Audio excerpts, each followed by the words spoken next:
De hecho, ya ha llegado cuando los verdaderos adoradores adorarán al Padre en espíritu y en verdad. El Padre busca personas que adoren de esa manera. Porque Dios es espíritu, por eso todos los que adoran deben hacer en espíritu y en verdad. Muy bien, ya habíamos definido que la verdadera oración es en espíritu y en verdad. Y ya sabemos también que era espíritu y en verdad, pues predicamos. Fueron más de 2 o 3 semanas hablando de ese tema, ¿no? Luego vimos que hay ciertas características que tiene que tener esta adoración. La principal obviamente es que sea en el espíritu y en verdad, pero para explicarlo mejor, hay 2 de ellas que vimos hace 2 semanas. Uno era que tiene que guiarse por la palabra, porque toda la palabra de Dios es útil para que nos dirija a buenas obras, y lo otro es que tiene que ser santa, ¿verdad? Entonces la adoración, para que sea considerada en espíritu y en verdad, hablamos de una adoración santa, que lo vimos la semana pasada, y bíblica, ¿verdad? Porque solamente la palabra de Dios nos guía, ¿ya? Pero como les decía, ya estamos hablando de una adoración ya no en general, porque sabemos que nosotros adoramos con toda nuestra vida, no solamente en el espacio que estamos aquí en el culto público, adoramos en cada momento, ¿verdad? Si somos cristianos, toda nuestra vida debe estar dedicada para la adoración de Dios, como lo dice en Romanos, lo dice el apóstol Pablo en Romanos 8:36, si no me equivoco, porque para Él y por Él es todo, ¿verdad? Dice, a ver, porque todas las cosas proceden de Él y existen por Él y para Él. A Él sea la gloria por siempre. Amén. Entonces, todo aspecto de nuestra vida, cada minuto, cada segundo, cada respiración que nosotros damos es para la gloria de Dios. ¿Ya? Eso ya lo sabemos, pero ahora estamos hablando más que todo del culto público. Y ahora nos vamos a referir de las partes que debe tener la adoración en el culto público según la Biblia, porque nuestra adoración tiene que ser bíblica, ¿ya? Entonces, no vamos a encontrar un versículo que diga, y estas partes tiene que tener la adoración en el culto público, sino que tenemos que tomar la referencia de pasajes bíblicos donde vemos la adoración, ¿no?, en las iglesias, ¿no?, sobre todo en la iglesia primitiva. Vamos a buscar Hechos 2:42. ¿Qué nos dice sobre las partes de la adoración? A ver, partes de la adoración. Hechos 2:42.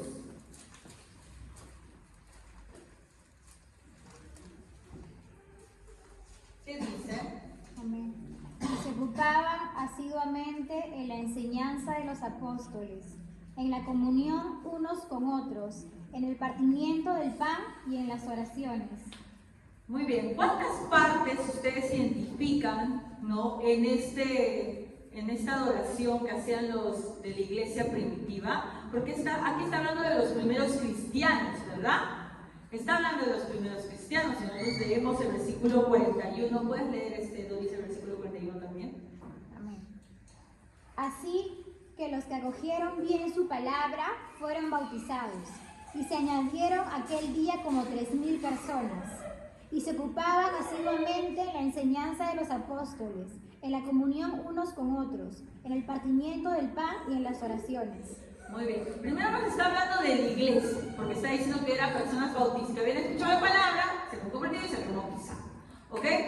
Y nos dicen que hacían algo cuando estaban juntos en el culto público para adorar a Dios. ¿Qué cosas eran? A ver. Enseñanza. Muy bien. Enseñanza. ¿De qué? De la palabra. ¿Qué más? La comunión. Comunión. ¿Qué más? Participación de la cena. La cena, ¿verdad? Compartir la cena, ¿cómo lo dice? Partimiento del pan. Compartimiento del pan, o sea, la cena. Y la oración.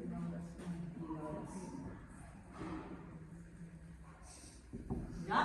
Entonces vemos las partes que debe tener un culto público para que sea la adoración hacia Dios. Enseñanza de la palabra, ¿verdad? Acá dice la enseñanza de los apóstoles, si no me equivoco, ¿verdad? Comunión, Ya vamos a ver cada uno de ellos. Compartimiento del pan y oración. Vamos a ver otro versículo también que nos habla de las partes. 1 Corintios 14, 26. ¿Qué nos dice en 1 Corintios 14, 26?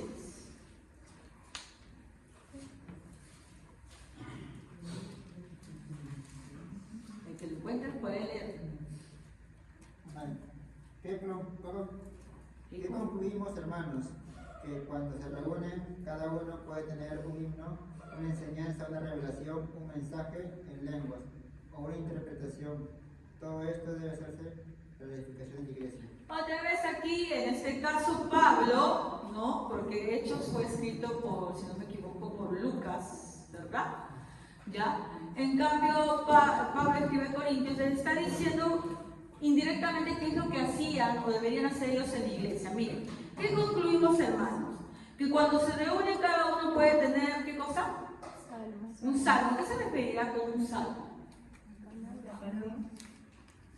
Un salmo, pero en otras traducciones, ¿qué dice?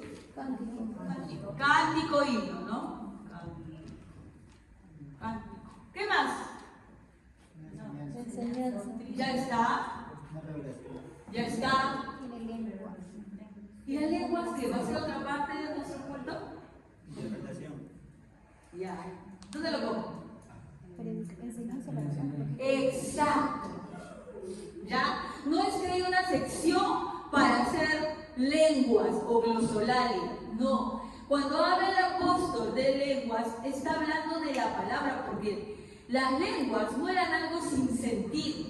No eran palabras que decían sin ton ni son y que nadie entendía absolutamente nada.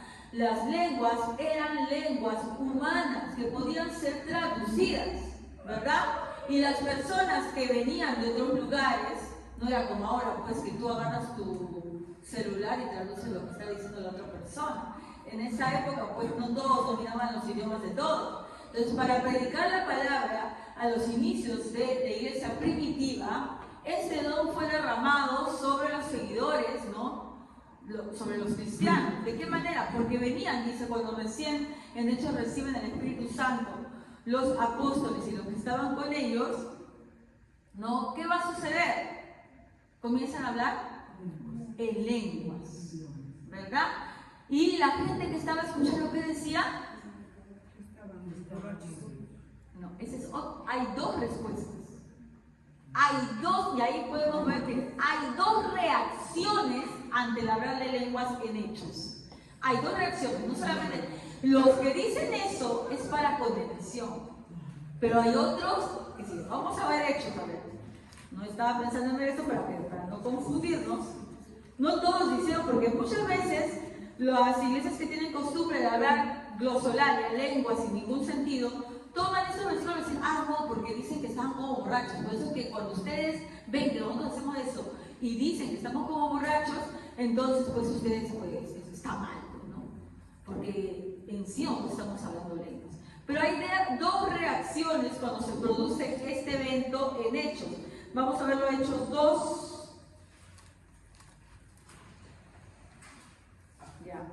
Hechos 2:7.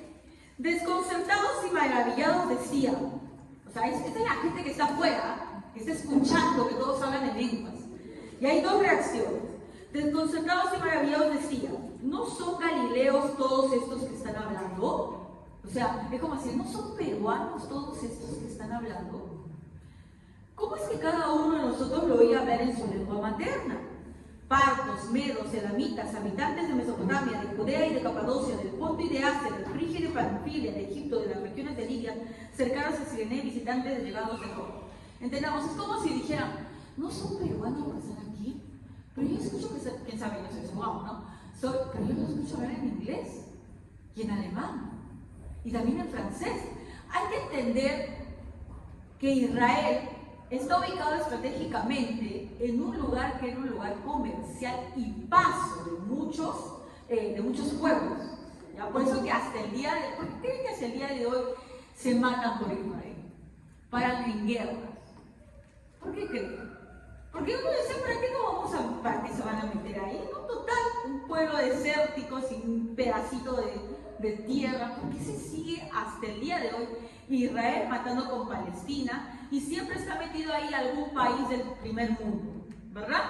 Siempre está metido ahí o Estados Unidos apoyando, o las Naciones Unidas, o mira, ¿por qué creen? ¿Porque les importa la pobre gente que está ahí? Pobrecita. No, vivimos en un mundo que no se interesa por eso, porque es un lugar estratégico. Israel está ubicado en un lugar que une, ¿no? Por el mar, llegas a Europa. Si tú vas para el sur, ¿para dónde vas? Sureste está África. Suroeste está África, sureste está Asia.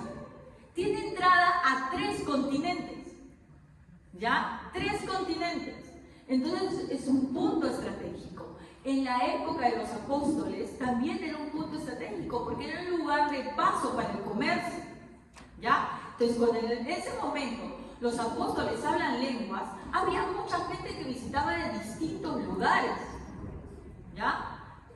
Eran comerciantes, porque era un lugar comercial. Entonces venían de distintos lugares y tenían distintas lenguas. Cuando escuchan a los apóstoles, ¿qué sucede? Y dicen, ¿qué? Nos estamos escuchando hablar en nuestro idioma. Estamos escuchando hablarnos en nuestro idioma. Mira, yo soy de tal lugar y estoy escuchando esto. Esa es la primera reacción. ¿Por qué es que los apóstoles comienzan a hablar en estos idiomas que para ellos eran desconocidos? Porque los apóstoles no eran bilingües, ¿no? No es que dominaran los otros idiomas, ellos a la vez hablaban su galileo, pues, perdón, su arameo, que era el idioma de esa época. No era eso, sino que el Espíritu Santo les había concedido este don de hablar idiomas para que se luzca. ¿Para qué? Para predicar la palabra de Dios, para evangelizar. Ese es el objetivo del don de lenguas. Ese y no otro. No es que yo salgo de frente y luego digo, sí, yo hablo así, nadie me entiende, pero yo sí he recibido, ustedes no. No es así. El objetivo es predicar la palabra de Dios. Y por eso Dios les concede a los apóstoles el hablar en lenguas, en idiomas que las personas de ahí sí entendieron. Porque también Pablo dice, si es que alguien habla en lenguas y no interprete, ¿qué dice? ¿Sigue hablando? ¡Cállese! ¿Por qué le dice cállese? Porque todo lo que se hace en la iglesia, como hemos leído, debe ser para edificación. Y si yo hablo sin sentido que nadie me entiende, no estoy edificando a nadie. ¿Okay? Y ahí también se da lo que acaba de decir nuestra hermana, ¿no? Desconcertados y perplejos en el versículo 12, se preguntaban qué quiere decir esto. ¿Ya? Hasta ahí estamos hablando de los hombres que estaban escuchando hablar en su idioma. Pero luego cambia el versículo en el 13 y dice, otros, ya no los que estaban escuchando hablar en su idioma, que obviamente era para escuchar la evangelización, sino que otros se burlaban y decían, ¿qué cosa? Lo que pasa es que están borrachos. Siempre ante la palabra hay 2 reacciones, ¿no? Los que escuchan la palabra de Dios, como estos hombres que nos gustan hablar nuestro idioma, entendemos lo que están diciendo, entendemos el evangelio. Ese es un don que da Dios. Y por otro lado están los que se burlan o no por el molestia. En este caso tenemos burladores, están borrachos, ¿no? No le encontré el sentido. Entonces, no vayamos esperando a que decían que estaban borrachos. No, había un grupo que sí estaba entendiendo lo que estaban hablando. ¿Por qué? Porque la palabra estaba siendo dada justamente para ellos. ¿Para qué? Para evangelizar. Entonces, cuando hablamos que en la iglesia hay el don de lenguas, ¿dónde lo podemos incluir? También era enseñanza de la palabra, solamente que en el idioma que tal vez alguien que había llegado a la congregación necesitaba oír. Ya, eso, aunque ya sabemos que en esa época también se comenzaban a producir las primeras tergiversaciones del don de lengua. Porque la iglesia de Corinto es la primera, bueno, por lo menos la primera que se tiene vestigio escrito de que comenzó a tergiversar el don de lenguas. Por eso es que Pablo les habla y les dice, ¿no? Si no hay intérprete, cállense. Cállense, porque no están edificando. Porque el verdadero don de lenguas es para edificación, para la enseñanza de la palabra. Entonces tenemos que en la adoración del culto público tiene que haber estas partes. Cántico, que lo hemos visto recién en Corintios, porque no lo teníamos en Hechos, ¿no? Enseñanza de la palabra, comunión, compartimiento del pan y oración. Vamos a comenzar por el primero, este de acá, ¿no? Pues sí, lo he puesto al final, por si acaso se ve este de acá. Pero el primero es este. Enseñanza de la palabra, o como dicen en algunas versiones, enseñanza de los apóstoles, ¿verdad? Porque ¿a quién les dejó la responsabilidad a Jesús de predicar la palabra de Dios? A los apóstoles, ¿no? Y lo que ellos dijeron está aquí, y es canon, está considerado palabra de Dios. Si alguien viene ahora y quiere añadir algo, ¿podrá? No, solo los apóstoles tenían esa función de escribir, ¿no? De escribir por inspiración del Espíritu Santo y que nosotros lo consideremos como palabra de Dios. Los demás no, si no estuviéramos añadiendo pues cada siglo un nuevo escrito, ¿no? Ahora tenemos personas que se creen apóstoles, arcángeles, querubines, lo que estaba viendo, había una iglesia que estaban pasando por televisión y abajo decía querubín tal. No sé cómo era querubín, ¿no? Apóstol. No solamente se contestaron por el apóstol, ya no es suficiente para ellos el apóstol tal. Ahora es el querubín, el arcángel, no sé qué más. Bueno, como dice también en Pedro, ¿no? Son gente necia que no entiende de quién está hablando, ¿no? Bueno, y nos vamos a concentrar en esto, en la enseñanza de los apóstoles. De esto vamos a hablar esta noche. Enseñanza de los apóstoles. ¿Cómo debe ser? ¿Para qué es? ¿Por qué tenemos que necesariamente en un culto público tener la enseñanza de los apóstoles o la palabra de Dios? Muchas veces en iglesias se va más bien relegando la palabra de Dios a un segundo plano. En las iglesias hay show, ¿no? En las campañas se hace, ¿no? Un show, ¿no? Un teatro, cánticos, ¿no? Con batería, no digo que esté mala, ¿no? Qué sé yo, alguna dinámica, cosas así. Y a veces un pequeño momento para que pase el pastor a hacer más que todo la invitación, la oración, ¿no? Pequeño. Pero ¿qué nos está diciendo en la palabra de Dios? Que esta es central. Y no es la única vez donde la Biblia nos menciona que los apóstoles estaban, ¿no? En los cultos que ellos tenían, estaban siempre leyendo la palabra de Dios y enseñando.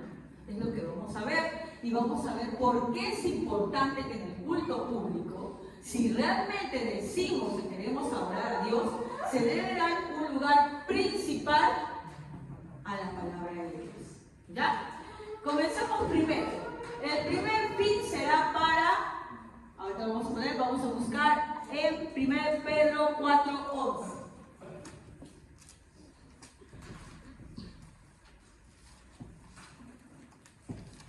Primera de Pedro 4:11. Si alguno hable conforme a la palabra de Dios. Si alguno ministra conforme al poder que Dios da, para que en todo sea Dios glorificado por Jesucristo, a quien pertenece la gloria y el imperio por los siglos de los siglos. Amén. Muy bien, gracias hermana. Entonces el primer objetivo de que en los cultos públicos se diserte la palabra de Dios, se enseñe la palabra de Dios, ¿qué cosa es? Para la gloria de Dios. ¿No? No, miren, no estoy quitando que la palabra tenga como objetivo la evangelización, sí lo tiene, pero el primer objetivo ¿cuál es? La gloria de Dios. Nunca el primer objetivo va a ser el hombre, no lo es. El primer objetivo siempre es Dios. Como habíamos leído, bueno, como yo leí hace un momento Romanos 11:36, porque todas las cosas proceden de Él, existen por Él y para Él. Por eso es, ¿no?, que una persona que está en el mundo y no cree en Dios, por más que no haya hecho en su mente, ¿no?, en su mente nada malo, es condenada, porque no vive para la gloria de Dios. porque nuestra vida debe ser para la gloria de Dios y obviamente mucho más el culto público para la gloria de Dios. Como ha leído nuestra hermana Melissa, si alguno habla, obviamente no está hablando de enseñanza, ¿no? Habla conforme a la palabra de Dios. Si alguno ministre, ministre conforme al poder de Dios, para que en todo sea Dios glorificado por Jesucristo, a quien pertenece la gloria, el imperio por los siglos de los siglos. Amén. Primer objetivo. Segundo objetivo. A ver, buscamos, ¿ya? Isaías 66, 1, 2.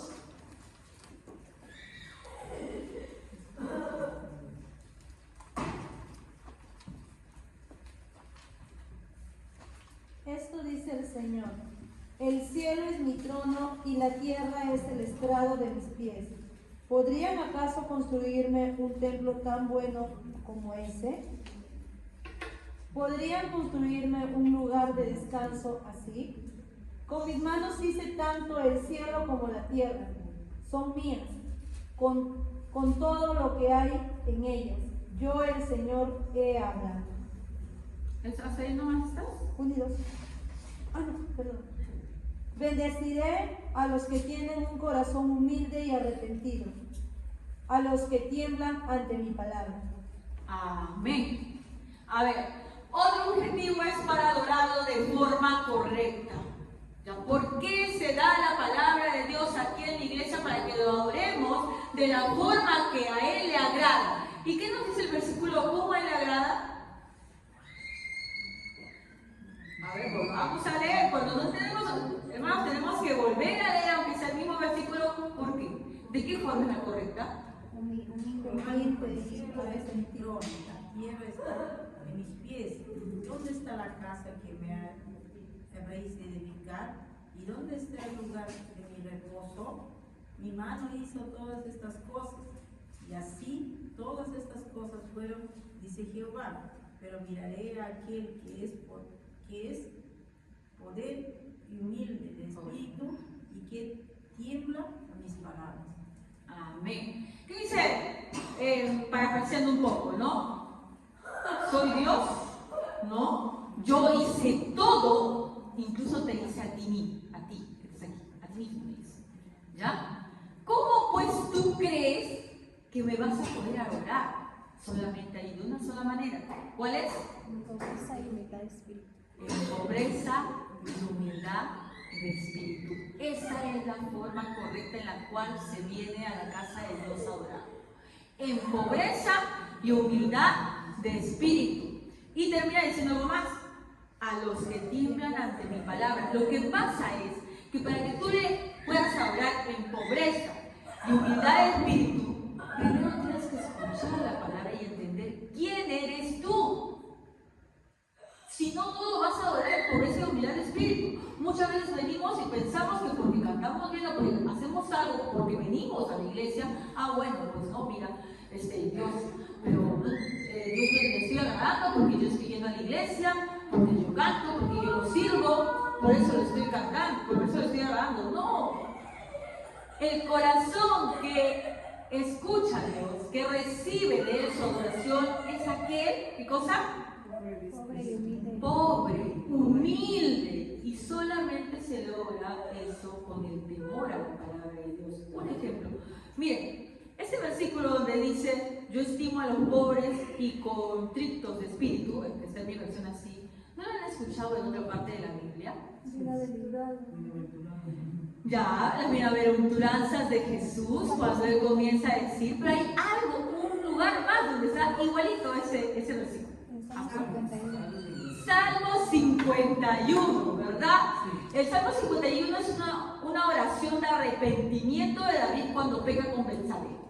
Sabemos que David, siendo nombrado rey por Dios, teniendo todo lo que Dios le había dado, peca, ¿no? Cae con Betsabé y encima manda prácticamente a la muerte a su esposo Urías para poder quedarse con él. ¿Okay? Para justificar mejor, para justificar el pecado, porque como Betsabé había caído embarazada, ¿no?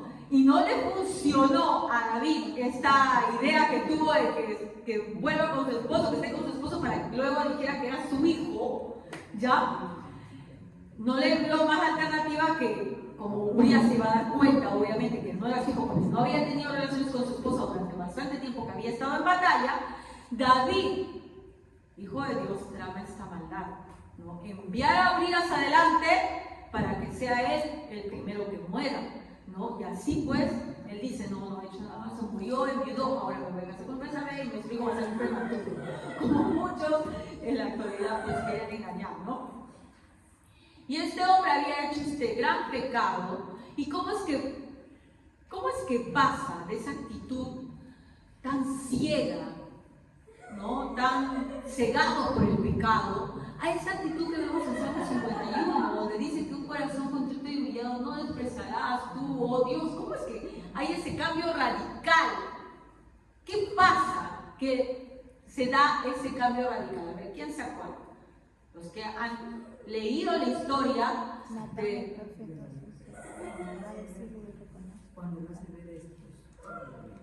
¿Quién? El profeta Natán va y le habla, primero le da como un ejemplo, ¿verdad? Dice, mira, esto pasó, ¿ya? Y él dice, oh, qué maldad, ¿quién ha sido ese hombre que muere irreversiblemente? ¿No? Porque le había contado de que un hombre rico se había aprovechado y le había quitado la única ovejita que tenía un hombre pobre. ¡Que muera! Y como si fuera novela, no, las novelas se copiaron de eso, ¿ya? Le dice, ese hombre eres tú, ¿no? Y comienza a darle con la palabra, Dios te eligió, Dios te ungió para que fueras, no te negó tal y tal cosa, y tú tal. ¿Eso qué cosa es? Palabra. Ante la palabra de Dios, ¿el qué cosa? Se humilla, ¿no? Le sale la venda de los ojos, bueno, Les abierto sus ojos. les sale los ojos, porque él sí, no es que estaba como, no sabía que estaba pecando, sí, pero se engañaba, porque cuando uno peca se autoengaña, se autojustifica, y él estaba haciendo eso, pero la palabra de Dios que estamos viendo ahora, ¿qué cosa? Hace que él se acerque a Dios de la manera correcta. De otra manera, ¿no?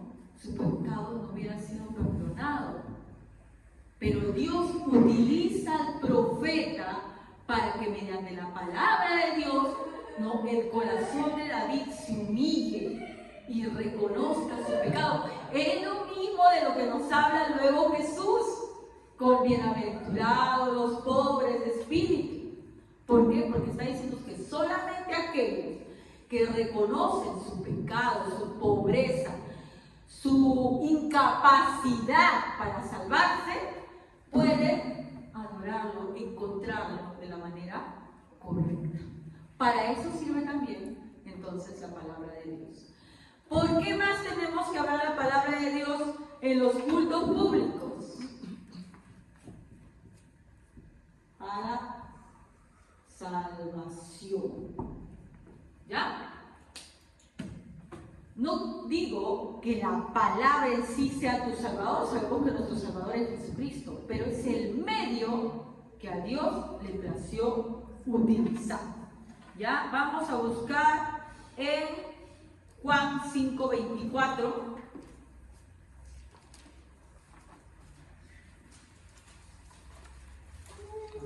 Ciertamente les aseguro que el poder de mi palabra cree al que me envió tiene vida eterna y no será juzgado, sino que ha pasado de la muerte a la vida.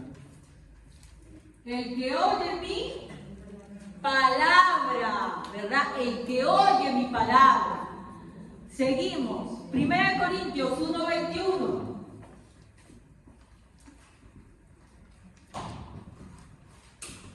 ¿Qué dice 1 Corintios 1:21?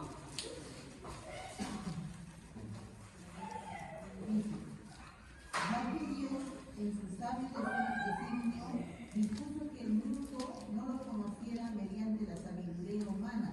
Tuvo a bien salvar mediante la locura de la predicación a los que creen. Muy bien. Ahora nos dice que la predicación de qué? De la palabra. ¿Qué cosa? Salva a los que creen. A los creyentes, ya que Dios en su sabio designio, dispuso que el mundo no lo conociera mediante la sabiduría humana, ¿verdad? Tuvo a bien salvar mediante la locura de predicación a los que creen. En el culto público tiene que haber palabra, porque hay personas que van a venir, ¿verdad? Y tienen que escuchar el Evangelio, ¿verdad? Ya, pero hermana, acá nos dice, ¿no? El primero decía sobre que el que oye mi palabra, ¿no? Va a tener vida. El segundo dice, el que a Dios le plació salvar a la gente mediante la locura de la predicación a los que creen, ¿verdad? Y vamos a buscar uno más, creo yo, porque con esto, no, uno más. Juan 6:45.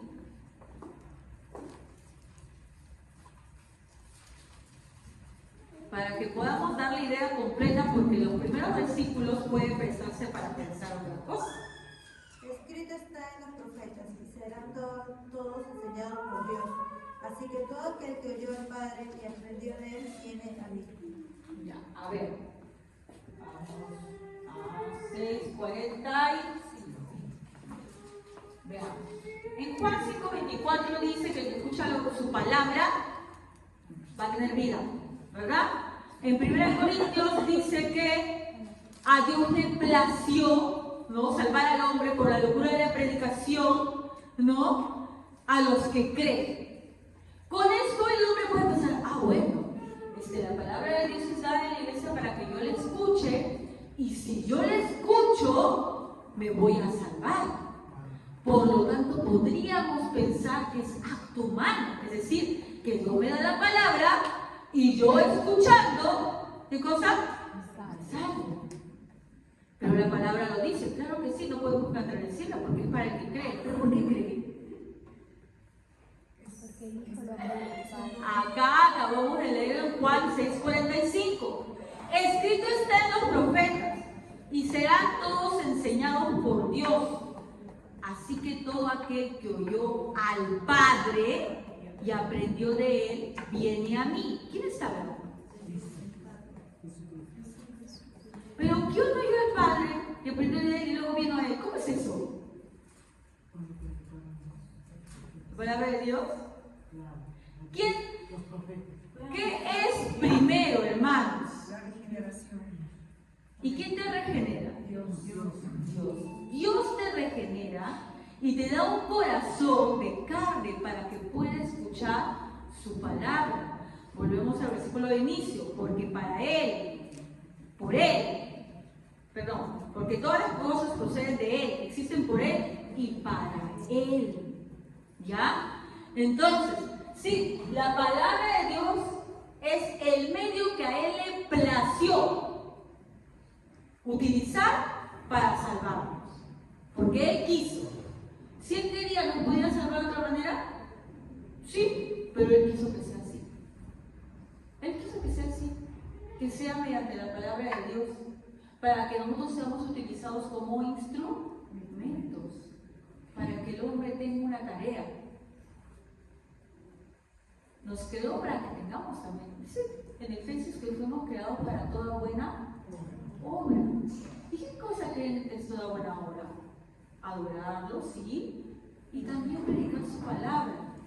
Tenemos el privilegio de ser instrumentos para que Él nos salve, no porque nos necesite a nosotros, no, sino nos necesitamos. Es como tú, a tu hijito, que la pasada está aprendiendo recién a hacer las cosas, ¿no? Y le dices, a ver, hijito, trae tú la taza, ¿no? Pon la mesa tú. ¿Ya?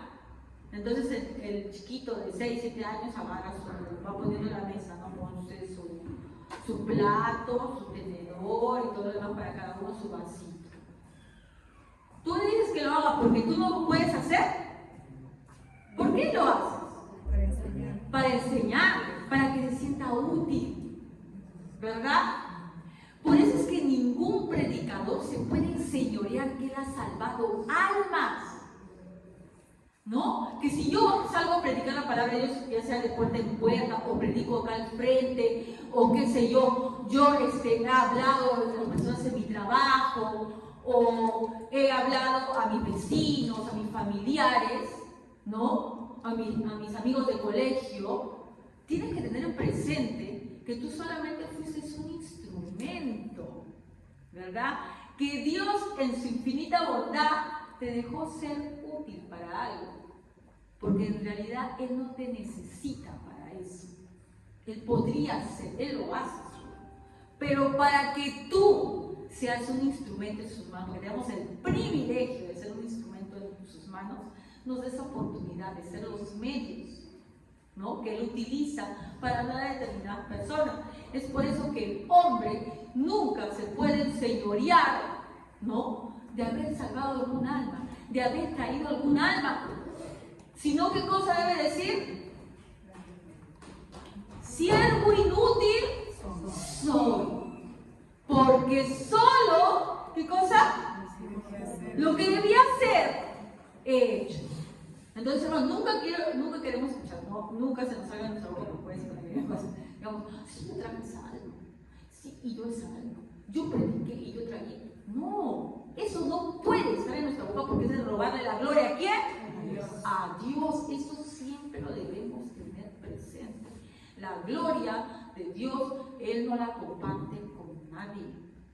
Si tenemos el privilegio de hacerlo, siempre digamos eso: siervo inútil soy. Es más, agarra tu Biblia y pégalo acá, para que sepas que cuando predicas la palabra de Dios, te acuerdes que no eres tú, que solamente eres un siervo inútil que está haciendo lo que debe hacer, nada más.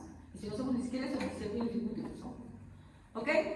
Otro objetivo de la palabra de Dios.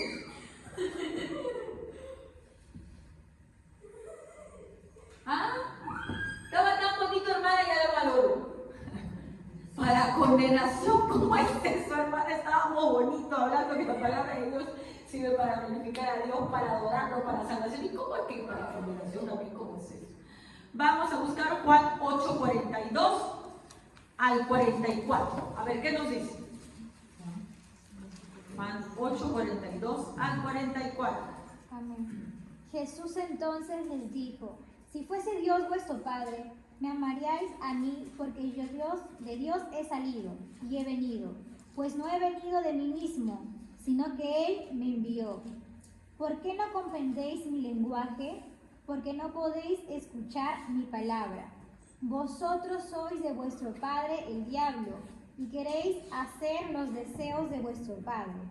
Él ha sido homicida desde el principio, y no se mantuvo en la verdad, pues no hay verdad en él. Cuando habla mentira, de lo suyo habla, porque es mentiroso y padre de la mentira. Ok, acá está diciendo Jesús: ¿por qué no escuchan su palabra? Él está hablando aquí con gente que la verdad que luego se va, lo abandona, ¿ya? Cuando no les quiere dar de comer, se va. Entonces Él les dice: ustedes no entienden mi lenguaje porque no podéis escuchar mi palabra. No es que no quieran, ellos pensaban que lo iban a decir, no quiero comer, mejor me voy, pues. Pero no era que no querían, era que no. ¿Qué cosa? ¿Qué dice ahí? 43. ¿Por qué no entendéis mi lenguaje? No podéis escuchar mi palabra. No pueden escucharla. Entonces, la gente que no le gusta la palabra es porque, y que nunca le gusta la palabra, porque puede ser que en un tiempo de tu vida hayas despreciado la palabra de Dios, puede suceder, ¿no? Y que luego Dios tuvo la misericordia de regenerar tu corazón y ya tu corazón se abre para escuchar. Pero hay gente que nunca la quiere escuchar, que siempre la rechaza. ¿Para qué es eso? Para condenación. ¿No creen? Vamos a buscar otro versículo. Mateo 13, 14, 15. Mateo 13, 14, 15.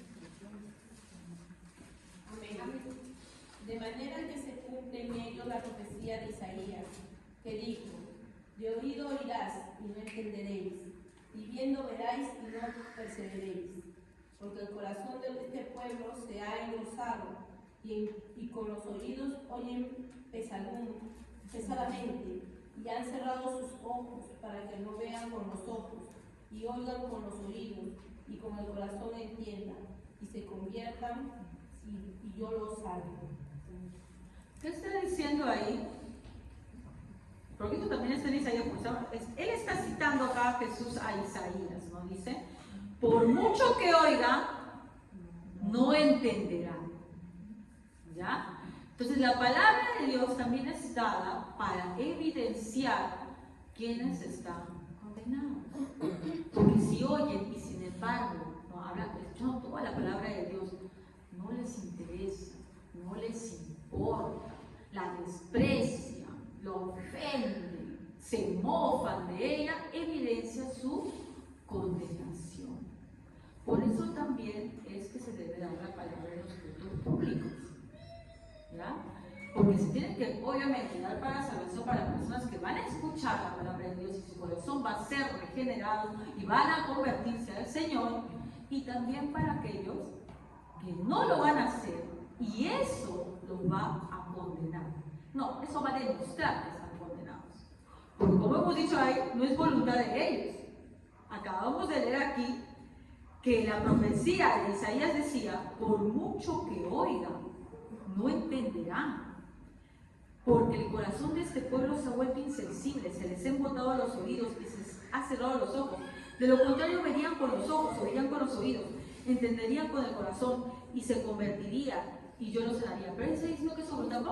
Vamos a ir al texto fuente de esto, ¿ya? Isaías 6, 9, 10. Isaías 6, 9, 10.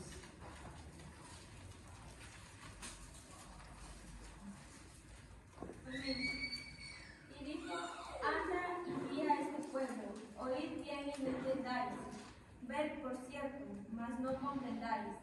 Endurece el corazón de este pueblo y agrava sus oídos, y ciega sus ojos, para que no vea como sus ojos, ni oiga con sus oídos, ni su corazón entienda, ni se convierta y haya para él sanidad. ¿Quién hace esto? ¿El hombre o Dios? Dios. Ahí dice claramente, haz insensible, ¿quién está ordenando? Dios. Haz insensible el corazón de este pueblo, embota sus oídos y cierra sus ojos, no sea que vea con sus ojos, oiga con sus oídos y entienda con su corazón y se convierta y sea sanado. ¿No? El no comprender la palabra, el mofarse de ella, el no querer escucharla, es evidencia de que Dios te ha condenado. Entonces, por eso también tiene que ser dada la palabra en el culto público. ¿Para qué más? Para combatir. ¿Qué vamos a combatir? Al diablo, como hacen en algunas iglesias, ¿no? Así todo, parece que todo es demonología, todo se puede sacar el demonio, todo el culto es sacar demonios. No sé cuántos demonios se van. Creo que en esa iglesia congregan más demonios que gente, ¿no? Porque cada día hay un nuevo demonio que están sacando, ¿ya? No debería ser así, porque debería ser el motivo de pensar, de decir que tantos demonios en una iglesia, ¿verdad? No estoy diciendo con eso que en una iglesia no se puede meter un demonio, puede ser cuando Jesús estuvo una vez en la sinagoga, un demonio habló, pero era justamente porque sabía que estaba ahí el Hijo de Dios y comenzaron a manifestarse, ¿ya? Pero el decir que hay un montón de demonios en una iglesia más bien daría que pensar, ¿no? Pero más que eso, para combatir, ¿qué será? No los demonios, hermanos, sino, exacto, vamos a buscar, a ver, aquí está. 1 Timoteo 4:1.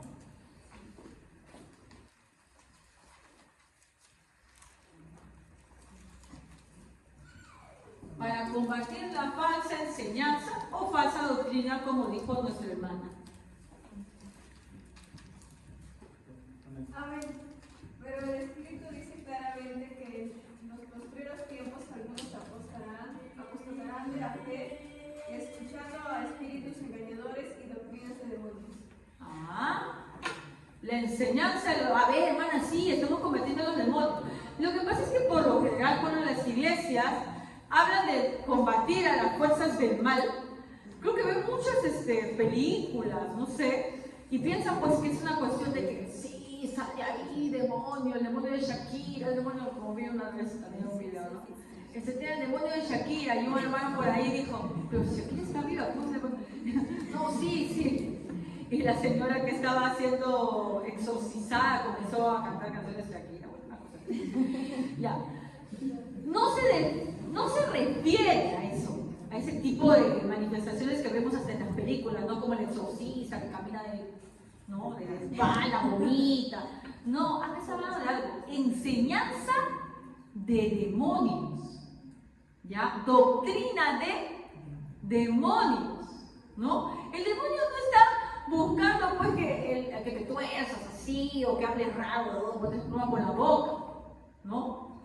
Lo que quiere es tergiversar la palabra de Dios, porque esa es la manera en la cual la persona se puede confundir y creer en otra cosa. Ese es el problema. No es que se va a manifestar así como un demonio, no. Es que la doctrina de demonios son las falsas enseñanzas, ¿ya? Que hacen que mucha gente hierre el camino. Vamos a buscar otro versículo. 2 Timoteo 4, 2, 3. 2 Timoteo. Y de eso hay bastantes versículos, ¿sabes? Sí, por favor, lea. Predica la palabra de Dios, mantente preparado, sea o no el tiempo oportuno. Corrige, reprende y anima a tu gente con paciencia y buena enseñanza. Llegará el tiempo en que la gente no enseñará más la sólida y sana enseñanza. Seguirán sus propios deseos y buscarán maestros que les digan lo que sus oídos se mueren por oír. Amén. Entonces, acá le está diciendo Pablo a Timoteo, que era un siervo joven, ¿no? Le está aconsejando, ¿no? Que él tenía que estar predicando la palabra constantemente, ¿verdad? Dice, mantiene, ¿no? Predica la palabra, mantente dispuesto a tiempo y fuera de tiempo en todo momento. Convence, reprende y exhorta con toda paciencia y enseñanza, porque vendrá el tiempo cuando no soportarán la sana doctrina, más bien teniendo comezón de oír, se amontonarán para sí maestros conforme a sus propias pasiones, es decir, a lo que les gusta. Y ¿no? Hay para todos los gustos, hay prédica para todos los gustos, hay prédica para lo que les gusta el dinero, eso es lo que abunda más últimamente, porque la gente es muy avariciosa, ¿no? Porque sí, que si tú cumples a Dios, y les gusta citar mucho esto del Antiguo Testamento, donde habla de las bendiciones que Dios da, no diciendo sí, porque sí. Estaba viendo la otra vez una persona que decía que si tú le obedeces a Dios, le puedes exigir bendiciones, porque así le dice su palabra, porque como su palabra dice las bendiciones, entonces si tú obedeces, Dios está forzado a bendecir. Como Jesús, hay un meme que aparece Jesús y dice, oblígame. Como si tú le vas a mandar mangonear a Dios que porque tú hiciste tal cosa, Dios te tiene que dar obligatoriamente. Esa es una falsa doctrina que sale del hombre, ¿no? Por la necesidad, por la avaricia. Otra, pues, tiene que ver también, ¿no? Con muchas personas que les gusta, pues, el chisme. Entonces, donde hay iglesias que comienzan a hablar que sí, que tú has hecho y que es en pecado, que no sé qué, también ahí la gente se va a acumular ahí porque les gusta sentirse superiores a los demás, ¿no? Porque chisme, ¿para qué? Chisme es hablar mal de alguien, ¿verdad? ¿Para qué? Para sentirte mejor, ¿no? Mejor que esa persona, ¿no? Que tú eres más santo, más puro que sí, ¿no? Y así hay muchas cosas más. En la mañana estábamos viendo con mi hija a una iglesia en donde trabaja mucho lo que es, creo que una secta ha salido, ¿no? Donde están, ¿cómo se puede decir? Capturando, no se dice capturando, captando bailarines, ¿no? Bailarines de varios, no solamente bailarines de música cristiana, sino bailarines, por lo cual están acogiendo y el pastor de esa iglesia los maneja, ¿no? De tal manera que se aprovecha de ellos y vive del dinero que le dan, ¿no? Entonces, los acoge incluso de tal manera que los aísla de sus familias, ¿no? Esa gente entra primero con el deseo de buscar a Dios, ¿no? Pero es un deseo que no es genuino. ¿Que, hermana, ellos tienen la culpa? Sí. Las personas que suelen engañarse en las iglesias son culpables.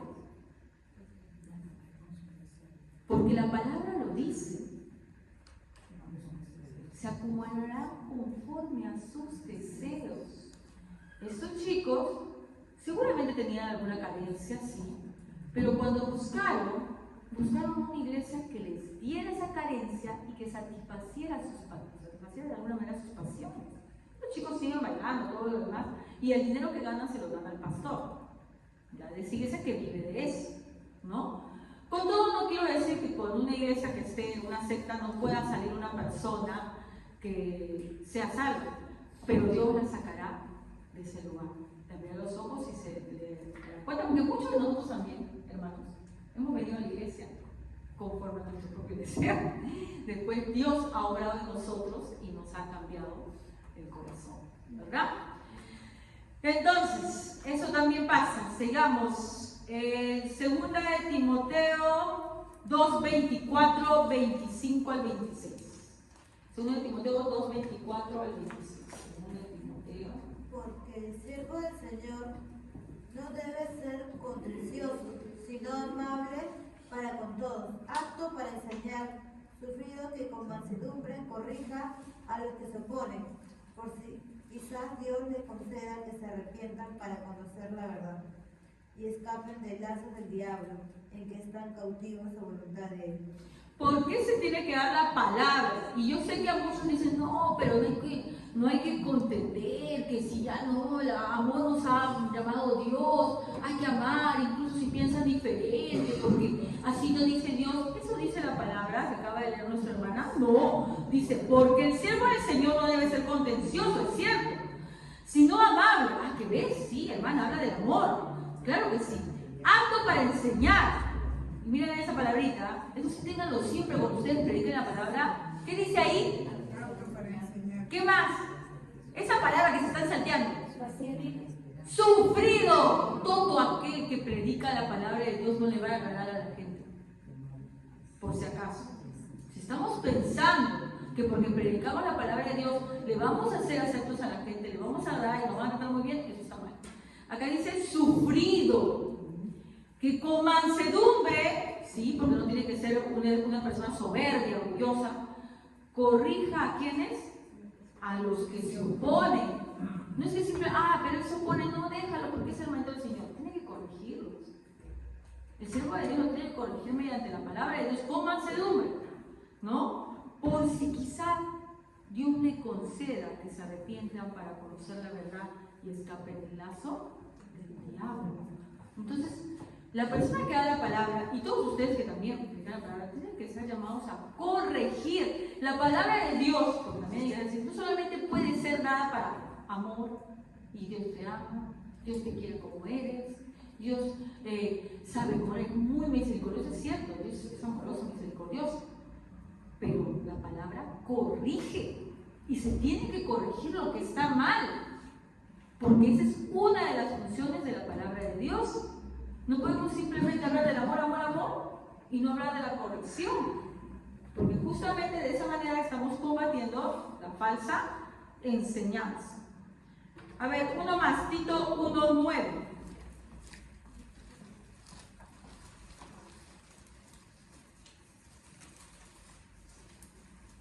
(10 al 11 también. Tito 1:9, 19.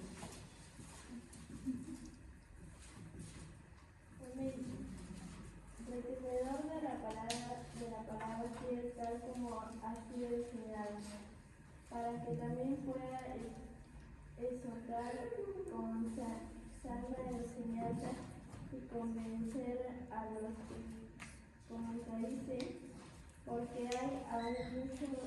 hay aún muchos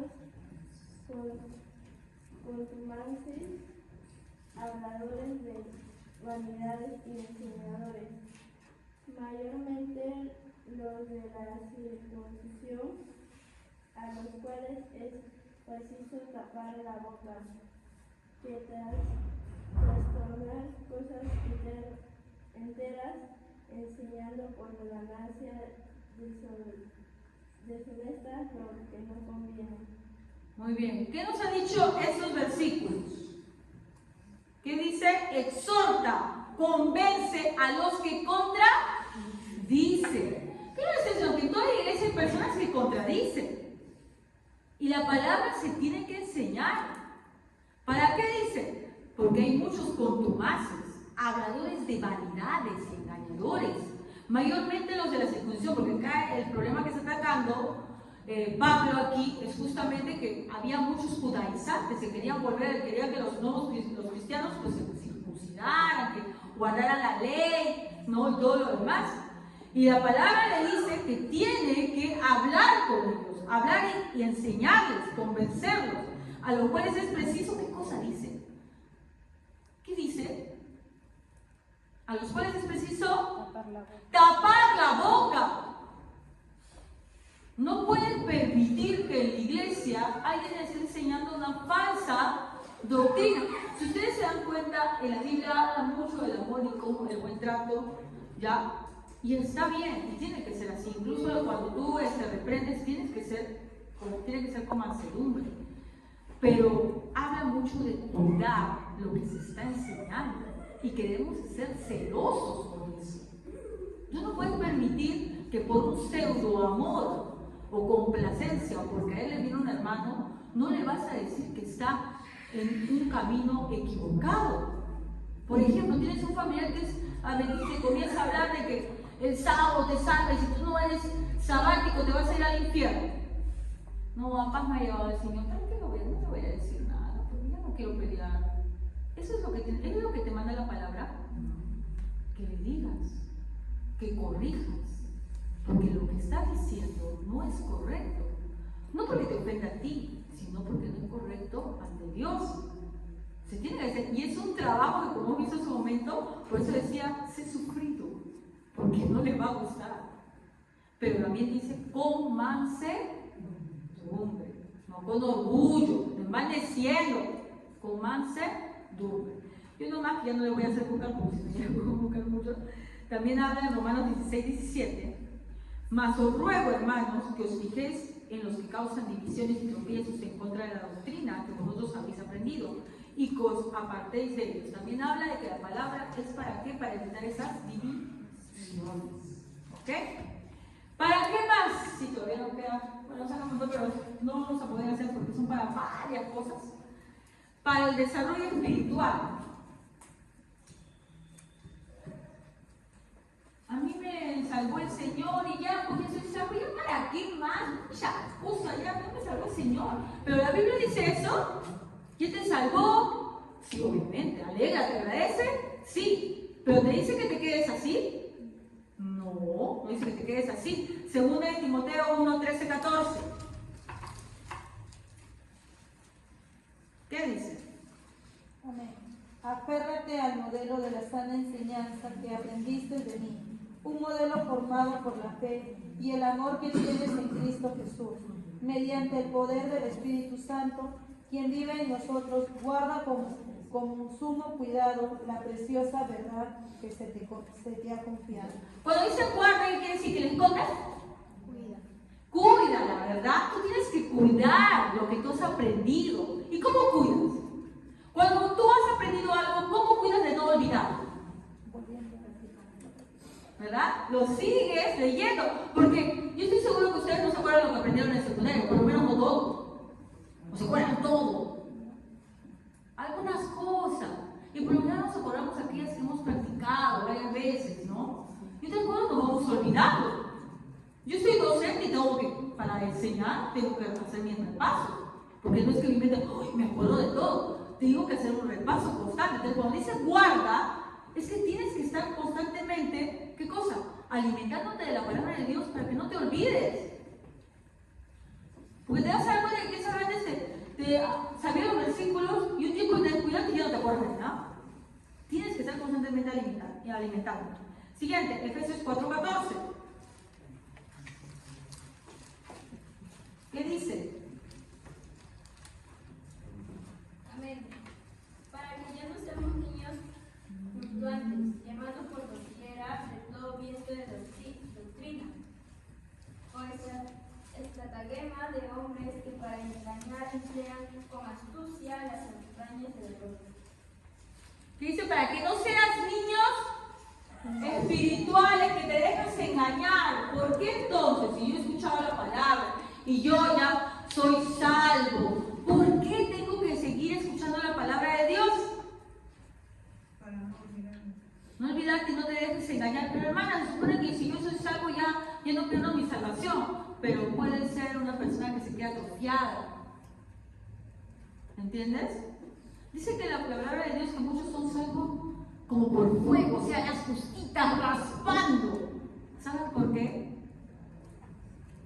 Porque no se desarrollaron como debían desarrollarse. Se atrofiaron. Porque escucharon palabra que no era buena, falsa doctrina. ¿Por qué? Porque nunca les gustó desarrollarse. Querían quedarse, sino mal era otra vida. Uno más, 2 de Pedro 3:18.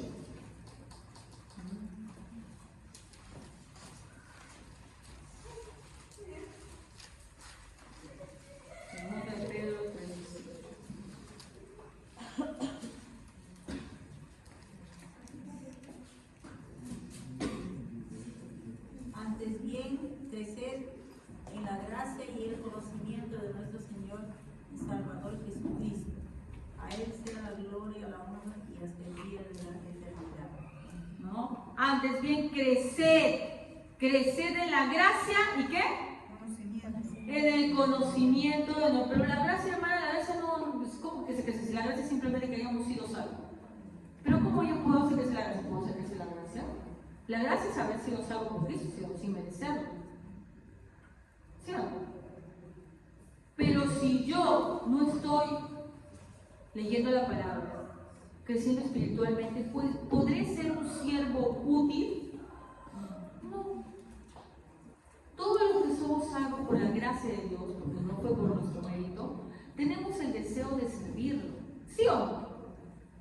Y para que uno sirva, ¿qué hace? Se prepara, ¿verdad? Se prepara. Pero si uno es descuidado, ¿va a poder servirlo? No. Por eso es que tú eres algo muy bien, hermano. Agradece al Señor. Pero sigue creciendo espiritualmente para que le seas útil. No puedes detenerte ahí y decir, bueno, ya yo soy salvo. Listo, Dios me salvó, yo reconozco a Jesucristo como mi Salvador, ya está. Si yo no sigo creciendo espiritualmente mediante la palabra de Dios, no voy a ser útil.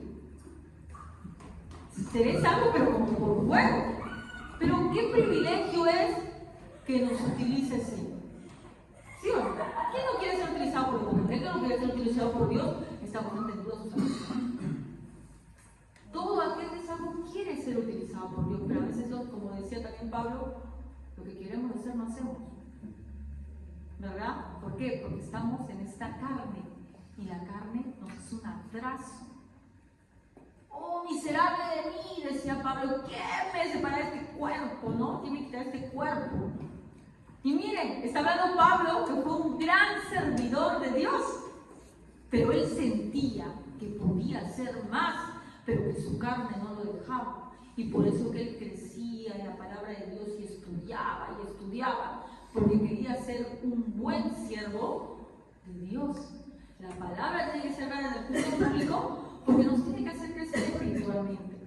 Si nos molesta, nos aburre, pues hay que pensar. ¿Por qué? ¿Qué está pasando? Algo no está bien y no es la palabra que es. Yo he aprendido algo, hermanos, como docente y como también como estudiante. El que quiere aprender, hasta con el peor profesor aprende. En serio, yo tenía un profesor de historia que siempre cuento sobre él, que era loco, o sea, no estoy exagerando, era loco, estaba loco. Así. Olía a un loquito de la calle. Toda su camisa era negro, así, nunca se cambiaba. ¿Para qué queda? No Muchos decían que era alcohólico, y a veces venía un poco tomado. Todo así. Así, movimientos extraños. Y aprendí historia con él, sí, porque quería aprender. Hablaba. Y sí, contaba la historia. Creo que la gran mayoría ni caso le hacía. Y en sus exámenes todos copiaban porque estaba en otra. Pero el que quiere aprender, hermanos, y el verdadero adorador no está diciendo, uy, la predica hoy día está aburrida. No, no dice eso, no me gustó. El verdadero adorador con poco sabe adorar a su Dios. No necesita de mucho, que le encanten mucho los sentidos, que la voz del predicador sea bonita, ¿no? Que dé ejemplos bonitos, o que la música haya sido bien tocada. No, el verdadero adorador tiene tanta necesidad de adorar, que no importa si el que le dio la palabra es torpe, incluso para hablar, se deleita en ella, le gusta, quiere escuchar. Incluso si el que cantó no está dado para el canto como muchos de nosotros aquí en la iglesia, no se puede, el gallo le ay, se equivocó, ay, ya se equivocó, ay, qué horror. No está concentrado en eso porque está concentrado en adorar a Dios. ¿Entienden? Entonces, que la adoración no es porque esté bonita la prédica o porque esté bonito el canto. No es por eso, hermano. El corazón que está dispuesto, adora a Dios. Adora a Dios, hermano. ¿Ya? Bueno, y así podríamos continuar más, ¿no? Pero solamente vamos a ver este último para saber conducirte, ¿ya? 1 Timoteo 3:14, para ir terminando. 1 Timoteo 3:14. Mira, por todo lo que es bueno que la palabra de Dios sea dada en el culto público. Amén. Aunque espero verte pronto, te escribo estas cosas ahora. 15. Para que, si me retraso, sepan cómo comportarse las personas en la familia de Dios. Esta es la iglesia del Dios viviente, columna y fundamento en la verdad. Te escribo esto para que te sepas cómo comportar en la iglesia. También para eso será la palabra de Dios, para que tú sepas cómo comportarte, cómo conducirte en la casa de Dios. Y no solamente en la casa de Dios, fuera de la casa de Dios. Porque la palabra de Dios también habla cómo comportarte fuera o no. ¿Se acuerdan cuando le dicen a los esclavos, o a los, bueno, le dice siervos, ¿no? Están sujetos a sus amos como al Señor. ¿Para qué? Para ganarlos. ¿Cómo le dicen a las mujeres? Si tu esposo no es convertido, ¿qué cosa? Bótalo. ¿Eso dice? ¿Qué cosa? Que esté ahí, ¿verdad? Que con sus buenas obras, el hombre dice, ¿cómo ha cambiado mi esposa? Algo está pasando. Y sea un medio también para que esa persona pueda llegar a Dios. Entonces la palabra de Dios, hermanos, es útil para saber conducirnos tanto dentro de la iglesia como fuera de la iglesia. Por eso es que es principal en un culto público. Tiene que estar presente y es la parte más importante, ¿no? Y todo lo que se dice en la iglesia, como hemos dicho, ¿es para qué? Para la gloria de Dios. Termino leyendo este pasaje que la verdad me agrada bastante, que es Romanos 11, 33, 36. Que yo les voy a pedir que si alguna vez alguien les cita este pasaje, léanlo como debe ser. No sé si en la Biblia de ustedes dice doxología. ¿En alguno de ustedes? Como subtítulo. 11, 33 a 36. Cuando yo busqué en una Biblia, esta partecita dice doxología, ¿ya? Y doxología es adoración a una divinidad. En este caso, nuestra única divinidad que nosotros tenemos es Dios, nuestro Padre Eterno. Así que como es adoración, tú no puedes leer esto. Qué profundo es el conocimiento de la riqueza. Así lo debes leer. Si es adoración, ¿cómo se debe leer? Como una adoración. O tú cantas, bueno, ahora los chicos sí cantan así. ¿Qué tal? No somos libres, no parecen libres. Somos cansados, mejor de cantar. Cuando tú estás cantando algo, proclamando algo, ¿cómo lo haces? Con ganas. Entonces, cuando alguien les manda a leer este versículo alguna vez, tienen que leerlo como lo que es, como una adoración, ¿no? Vamos a leerlo juntos para concluir. Qué profundo es el conocimiento, la riqueza y la sabiduría de Dios. Qué indescifrables sus juicios e impenetrables sus caminos. ¿Quién ha conocido la mente del Señor? ¿O quién ha sido su consejero? ¿Quién primero dio algo a Dios para que luego le pague? Porque todas las cosas proceden de Él y existen por Él y para Él. A Él sea la gloria por siempre. Amén. Nunca nos olvidemos de eso. Todo proviene de Él. Todo es para Él. Todo es de Él. Nunca nos robemos la gloria de Dios. Vamos a ponernos de pie, hermanos, y vamos a orar.